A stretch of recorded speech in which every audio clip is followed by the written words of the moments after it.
Hello, welcome to the cloud-based accounts payable product demonstration. Today we're going to be looking at accounts payable. It's one of several integrated applications we have in the cloud, one being the general ledger, accounts payable, utility billing, and also we're integrated in with ADP's payroll. So let's take a look at accounts payable. That's going to be one of the financial modules.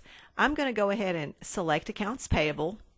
I have already logged into a secure database. It's like all the other cloud products. You can get to your database from any internet browser. So it's true cloud-based. You don't need special software. It is delivered as software as a service. So you have a monthly payment, but that includes use, storage, and support, all the updates, and we back up the software for you. So it is an easy solution to implement. Just like all the other applications, if you look at the toolbar, you're going to see where you're going to be maintaining your vendors, information on your bank accounts. We're going to look at where you can process invoices and credit memos. We're going to look at the check processing and how you go through those steps, and then the reports that are available. The first thing I thought we would do today is let's take a look at all the information that you can track on your vendors. Lots of ways to look up the vendor. Do you know part of the name? You can even have different statuses, active, inactive. You can have different types of vendors. So it's very easy to look those up. I'm going to go ahead and search the database. And as I mentioned, if I knew part of the name, I could get to that information. Let's take a look at Alpine Office. So I'm going to modify this record just to show you the different information that you can track on your vendors. First of all, as we talked about, there's different statuses. So if you've got those guys you don't use, you can still look up their information. We do track different addresses, a pay to and an order from address. Down here at the bottom, you're going to set up the terms so that it will default, when it's due. This is a great feature. You can have an attachment at the vendor level. So for instance, this vendor might have a special contract or a price list. It's as easy as doing an attachment in email, and you just attach any electronic file. An example might be a PDF, a picture. So any electronic file you can attach an email, you can attach to your database. You can even set up direct EFT information on this vendor. For instance, you can store their direct deposit information. We use the Assist Financials, and when I do an expense report, I'm set up as a vendor, and I'll get an email from accounting when that's paid, and I'll know it's in my account the next day. We're not having to print the check, so it is tightly integrated, and you can select on a vendor by vendor basis if you want to pay them electronically. For those in the U.S., if you do 1099s, this is where you store that information. I'm going to show you how when you're paying an invoice, you can deselect if a vendor has, let's say, equipment and services on the same invoice. Over here on the right-hand side, these are all user-definable. So they're, you've got some user-definable amounts, dates. You've also can define these tabs. And once again, you can even set up for this one vendor, always hit this default expense account. So you might have those scenarios. Let's say, for instance, I want to look at purchases to Alpine Office Supply. I can see here on the list all the purchases that I've made. The system does keep unlimited history. If I want to select and look at one, I just hit select. So this takes me to the actual invoice where I've entered in the information. I can see a description, I can see the status, I can see the accounting, and if I've attached that attachment as I've paid that invoice, I can even see the actual invoice right here. So a lot of good information right here just by looking up the particular vendor. Now, other things you might want to do, I might want to look and see if I've made any payments to this vendor. I just hit payments, and I can see here on the left-hand side all the checks, the dates, and the amounts. On the right-hand side is the invoice or maybe invoices that it's paid. So if I want to select, I can see the detail like we did before, the status, the accounting, the attachments. I can even reprint that information right here or reprint that check.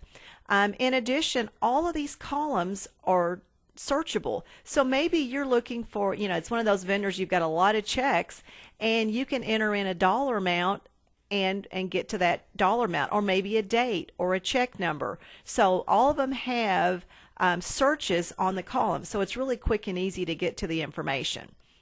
So this is where you're maintaining information on your vendors. You can set up multiple bank accounts if you need that capability. What I thought we would do next is let's take a look at where you would enter in your invoices. We've got a couple of different ways to do that. One is you might just enter in, an invoice. I might want to look at one that I've entered in before I post it. A couple of really nice features here. One is if you're trying to pay the same invoice to the same vendor, we're not going to let you do that. We know you've already paid that. You can also, down below on my example, the invoice amount is $100. You've got to completely distribute that. So you could very easily have this one transaction going to 20 or 30 different accounts. The rule is you've got to completely distribute it. You can also set up in the tables, do you want a warning if you're over your budget? So that capability's here. Now if this vendor happens to be one of those guys that are being electronically paid, it's going to check this box. You can also do transactions for vendors that automatically deduct it out of your account. It's going to record the transaction but not print a paper check. Now this is a really nice feature, separate check. You can decide on an invoice by invoice basis if this needs to be a separate check. Even though I may already have 2 invoices in the queue, this one would be separate if I mark separate check. Now I was mentioning earlier on the 1099s. If this vendor is eligible, it's going to check the box. However, you might have a situation where one of the line items shouldn't go into that total. You can unselect it. So very easy to process. So this would be an example of one that you enter in. We also understand you've got lots of vendors that you pay all the time. You might want to set up a recurring transaction. And all you're going to do is pick which one do you want to pay. Let's say I want to pay this uniform. In this example, I'm going to enter in the dollar amount. It's going to bring up a calendar. I'm going to do today's date. It's going to default the post period. I can override that. And then down below, I'm going to enter in a dollar amount. So I've got this guy set up to go to it's going to create that transaction. It was going to one account. You can also have recurring transactions be by percentage. So if I'm paying the phone bill and it needs to come out of 4 different accounts, it'll do the allocation by percentage. One thing to keep in mind though, when I am paying these invoices, I do have the ability, so if I'm paying that phone bill and it needs to come out of multiple funds, I can set it up so that vendor gets one check. The system does all the accounting, so you don't have to send that vendor 4 checks for 4 different funds. I can do one check and let the database keep track of what fund paid for what. So it's designed for true fund accounting. Everything you do on the payable side will update the general ledger, so they are tightly integrated. So that's the process. Very simple to get your invoices entered in. You might want to look at what you've entered in before you post it. So I can even look it up by status. I can see invoices that are already posted, or I can see things that are unposted and see how I've entered that information into the database. So really easy to review things before you post, but you can still look at things after you post. Now, a couple of other things that you might do here. You might want to print a purchase journal, and once again I can do it by status.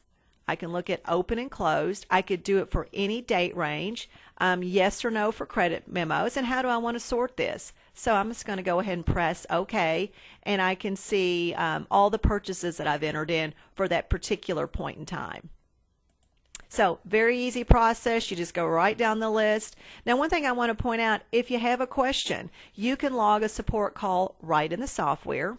You can call us. You can also chat. We have a support chat queue, so if you've got a quick question, you can get a quick answer. And that's true for all the applications.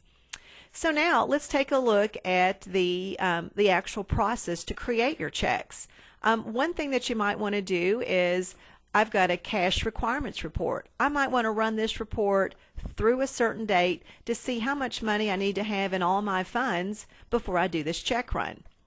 And if you notice down here at the bottom, it is going to create a PDF, and I can do it for a specific fund or a range of funds. So I've got this information to know what I need to have before I do that check run. Now, let's go ahead. I haven't turned on the option here to do invoice approval. You can set that up so that you can actually approve the invoice before you go down to the check processing. So that's an option that you can turn on by the user ID. Let's go to check processing. Now, one thing that I might do, I probably have a council meeting, so I might want to run this report before I actually print the checks. So this would be a report that I would take to the council, and a couple of questions. How do you want to sort it out? It's going to sort it based on your account structure. You might want to see it by fund or department and through a date. I'm going to go ahead and say, let's sort it by fund. And so I'm just going to run this report for the council meeting. It's going to sort by fund. I've got a nice report of all the invoices that have been entered in, what are we paying for, what account is it coming out of, and I've even got a budget comparison. So hopefully this report you'll be able to answer all the questions before you do your check run. So if everything's good, you can still come back here and you can modify that.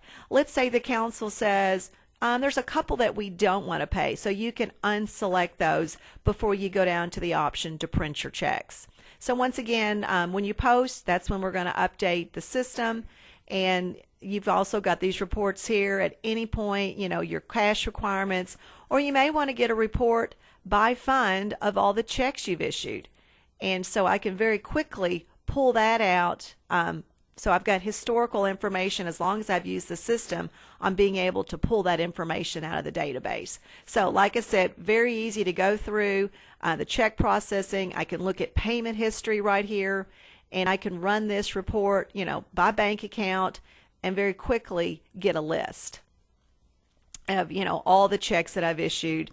And I can even print my register from here, and lots of ways to do this. I can do it for a range of check dates. I can do it by vendor. I can do it by status. And this is a really nice feature here. I can do it in detail, and I may want to sort it out by my account structure. So really easy to pull this information out. I can even select computer checks, handwritten checks, or e-checks. So lots of ways to pull that check register out of the database. So that's the step there. Now also these reports, we've got an aging report that you can run, and you can decide, you know, how do you want to see this, but you're going to know, you know, by 30, 60, 90, and over 90, you know, what bills you've got out there to pay. You can also run this report at any point if you want to see what's still open, and obviously the 1099 process. So those are the different reports. Setup. You're going to want to decide, do you want a budget warning if you're over budget when you pay that, or do you want it to stop you? Do you want it to interface to the general ledger? 99% say yes. Do you want to turn on invoice approval levels? And this is also where you can set up miscellaneous vendors, your user definable fields. You know, we talked about the vendor types, so you can group certain types of vendors. I think I've got payroll vendors and then other. And this is where you set up those recurring transactions. You know, we talked about paying those bills that you pay every single month. You can decide, is it a flat dollar amount? Is it a percentage? What type of vendor are they? So very easy process. As I mentioned, just like with all the other applications, we do have a service called Go Live that together with you, we get your table set up. We teach you the complete process. So we're there with you until you're live. It's one flat dollar amount, so you don't have to go back to the council to get you know, more training money. So we're there with you on setting up until you go live. And like I said before, this is a software as a service. You pay a monthly fee, and it includes using the software, storage, support, all the updates. We're backing it up for you, and there's no long-term contracts. So thank you for listening into the product demonstration.